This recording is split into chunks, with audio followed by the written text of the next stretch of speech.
हमारे YouTube channel पर हार्दिक स्वागत है। हमारे चैनल पर नए हैं तो सब्सक्राइब कीजिए हमारे चैनल को, हमसे जुड़िए। देखिए, आपकी लड़ाई निश्चित रूप से अगर सफलता तक कोई पहुंचाने का रखता है अधिकार, और ये लगता है कि निश्चित रूप से सफलता कोई दिला सकता है, तो हमारा यूट्यूब चैनल है। हमारा साथ दीजिए। और जैसा कि आपको मालूम है, माननीय प्रधानमंत्री जी प्रयागराज में प्रचार के लिए आ रहे हैं, तो आज उनसे मुलाकात हमारा प्रतिनिधिमंडल करेगा और उनको प्रगति की रिपोर्ट भी देगा। और मैं इतना ज़रूर कहना चाहूँगा आपसे, इस चीज़ को आप लोग गांठ बांध लीजिए ध्यान से। इसी प्रकार घबराने की आवश्यकता नहीं। निश्चित रूप से आपका अधिकार क्षेत्र है और आपका जो हक है 7 जून को नोटिफाइड हो जाएगा। निश्चित रूप से इसके बाद में आप आराम से प्राइमरी भर्ती में फार्म भर पाएंगे, लेकिन आपके जुड़ने का सिलसिला इसमें रुका हुआ है।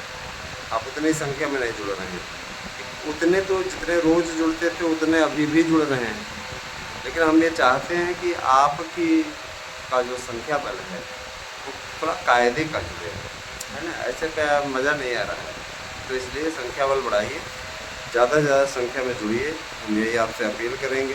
दूसरी चीज़ ये कि देखिए, शिक्षकों की भर्ती के लिए सभी लोगों ने अच्छा प्रयास किया है और अपने सार्थक प्रयास को सफल करने के लिए, है ना, हमारी पूरी टीम लगी हुई है। एक बात मैं और बताना चाहूँगा दोस्तों, मैं ज़रूर कहना चाहूँगा कि टीजीटी, पीजीटी, प्रवक्ता, इन सभी भर्तियों, चाहे आप सिपाही भर्ती का या दरोगा भर्ती का किसी की तैयारी आप कर रहे हैं, अगर आप हमारे यहाँ के नोट्स ले लेते हैं तो सफलतम नोट्स हैं। इसके अतिरिक्त आपको कहीं भी किसी भी कोचिंग संस्थान में पढ़ने की आवश्यकता नहीं है। इसके अतिरिक्त आपको और कहीं से कोई कार्य करने की आवश्यकता नहीं है।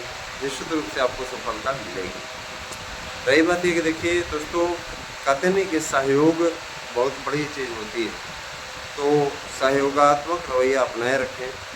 जो लोग सहयोग नहीं करते हैं, है ना, निश्चित रूप से आज इसीलिए पीछे होते जा रहे हैं। मैं आप सभी से अपील करूंगा कि आप सब लोग निश्चित रूप से सहयोग की भावना अपनाइए। और देखिए, यही जीवन है, ठीक है। अगर आप जीवन में अपने अग्रसर बढ़ना चाहते हैं तो इस चैनल के प्रति अपनी धारणा को त्यागिए। जो धारणा आप लोगों ने में से कुछ लोगों ने कतिपय अराजक तत्वों के कहने पर बना ली है, आप उस भावना को त्यागिए।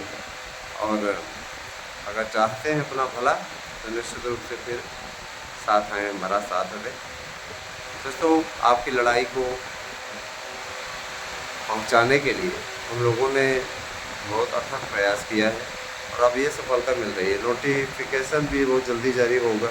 शैक्षिक भर्तियों का जो पूरा कैलेंडर है टोटल, है ना, किस टाइम में फार्म आएगा, किस टाइम में आपका टीईटी होगा, टीईटी के बाद में आपका आवेदन होगा, तो ये सारी चीज़ें पहले देखिए। टीईटी तो होगी, अब चाहे आपकी एलटी की भर्ती हो चाहे जिसकी भर्ती हो, पहले टीईटी होगी। मैं आपको इस बारे में आश्वस्त ऐसे नहीं कर दूंगा टीईटी नहीं होगा, लेकिन अभी भी हम लोगों का प्रयास जारी है।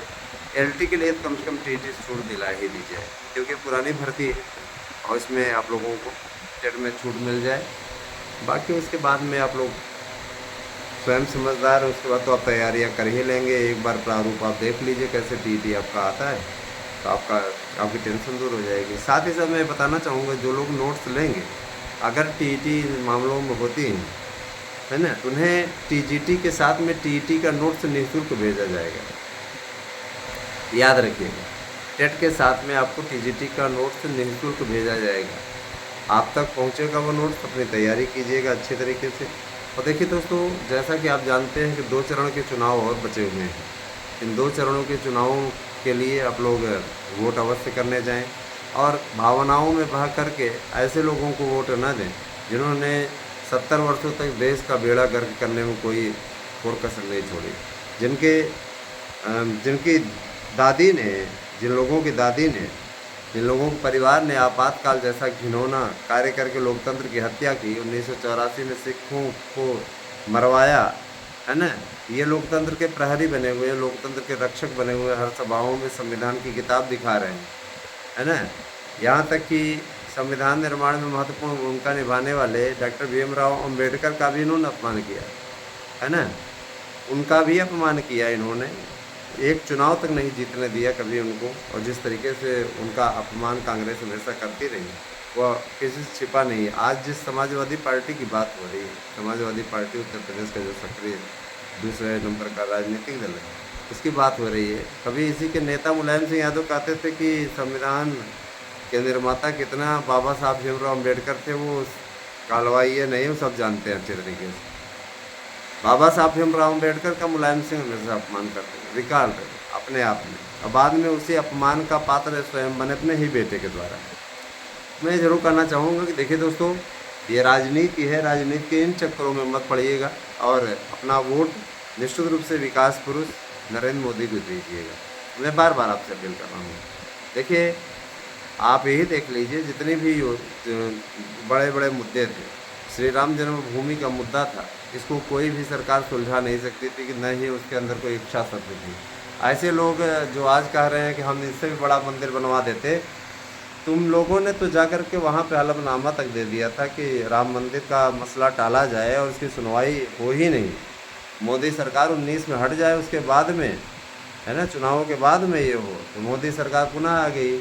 देखिए दोस्तों, इस समय वही स्थिति है जैसे कि कुछ मीडिया वाले इस समय, जैसे एमपी, राजस्थान, छत्तीसगढ़ का जो चुनाव हो रहा था, मुझे अच्छे तरीके से याद है, तो मीडिया का कुछ वर्ग ऐसा था जिसने उसमें सब सारे राज्यों में, लगभग सारे राज्यों में शुरुआत में सबको दिखा दिया था कि कांग्रेस आ रही, 4 के 4 राज्य में बीजेपी हार रही है।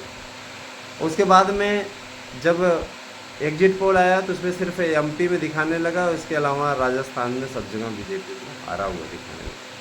रिजल्ट आया तो आपके सामने है। यहाँ तक कि टुडे 24 चाणक्य, जिसका एग्जिट पोल सटीक माना जाता है, उसके एग्जिट पोल में भी त्रुटियाँ थी और भाजपा को वहाँ पे 88 सीटें दिखा रहा था और राजस्थान में, और कांग्रेस को 100 सीटें दिखा रहा था। हुआ कुछ नहीं, बाद में बीजेपी ही जीत के आई और 3 राज्यों में उसने गवर्नमेंट बनाई। सिर्फ तेलंगाना में कांग्रेस पार्टी सत्ता में आ सकी।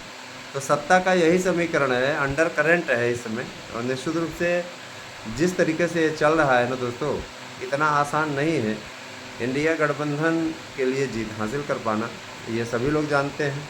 हाँ, एक चीज़ ज़रूर हो सकती है कि कांग्रेस 50 सीटों से लेकर के 20-25 सीट और बढ़ सकती है, बस इससे अधिक और कुछ नहीं। यूँ कह लीजिए कि विपक्ष थोड़ा मजबूत होगा, लेकिन सत्ता पक्ष के सत्ता भी कोई असर नहीं पड़ेगा। हाँ, एक गलती यहाँ पर ज़रूर हुई है। वो गलती ये कि जहाँ पे जिन सांसदों के खिलाफ एंटी इनकम्बेंसी था, वहाँ पर इनको टिकट बदल देने चाहिए थे, है ना। जहाँ पे एंटी इनकम्बेंसी था, वहाँ पे इनके टिकट बदल दिए जाने चाहिए थे। ये गलतियाँ हुई हैं। और रही बात ये, देखिए दूसरी चीज़ कि एक जगह और थोड़ा सा मिस्टेक इनसे हुआ है, रोजगार को लेकर के स्पष्ट रोजगार नीति, रोजगार गारंटी जैसी बातें लेकर के आनी चाहिए थी। क्योंकि देखिए, हम ये भी मानते हैं कि युवाओं को रोजगार मिलना चाहिए। आप जैसे नया आयोग बनाए, चलिए ठीक है, आपने ठीक काम किया, है ना। शुभचिंतक होने के नाते हम ये कह रहे हैं कि नया आयोग आपने बनाया, नया आयोग बनने के पश्चात आपके लिए स्थितियाँ अनुकूल हो गई, सारी चीज़। यही आप एक आठ विज्ञापन दे करके जाते या परीक्षा तिथियों का ऐलान करके जाते, युवा भी खुश रहता और भर्तियों के लिए भी कह देते कि ये भर्तियों की प्रक्रिया भी प्राइमरी के लिए घोषित कर देते। इसके अलावा टीजीटी पीजीटी नए विज्ञापन के लिए घोषित कर देते कि जैसे ही आचार संहिता हटेगी आएगी ये वैकेंसी, उसका एक अलग फ़ायदा मिलता है, उसका एक अलग लाभ आपको मिलता है। लेकिन आपने ऐसा नहीं किया। फिर भी कोई बात नहीं, मोदी जी के चेहरे पर चुनाव लड़ा जा रहा है, तो मोदी जी अलग ही।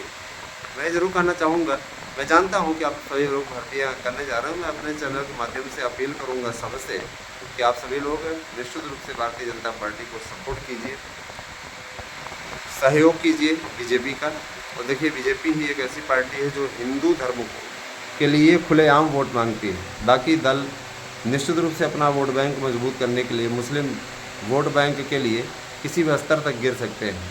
याद रखिएगा कि राहुल गांधी हिंदू ही नहीं है, और जाहिर सी बात है कि इनके साथ जो पिछलग्गू लगे हुए हैं जितने भी चले, उनका हिंदू धर्म की खिल्ली उड़ाना, मजाक उड़ाना उनके लिए आम बात है। महुआ मोइत्रा भूलिएगा नहीं, महुआ मोइत्रा को, है ना। तो ऐसे लोगों से सावधान रहिए। और प्रयागराज में आज जो मोदी जी की रैली है उसका उसकी अपडेट भी आप लोगों को हमारे चैनल के माध्यम से मिलेगी। हो सकता है, देखिए सभा में तो हम भी रहेंगे ही रहेंगे। मैं चाहता हूं कि आप सभी लोग जो भी वहाँ के हों वहाँ पर पहुँचें अवश्य। दोस्तों, शिक्षकों की भर्ती के लिए पूरा प्रोफार्मा तैयार है। बहुत जल्दी ही आप लोगों के बीच में ये भर्ती दिखने लगेगी, कोई दिक्कत नहीं है। तो बने रहिए हमारे साथ में। बहुत बहुत धन्यवाद। आप सभी शुभ।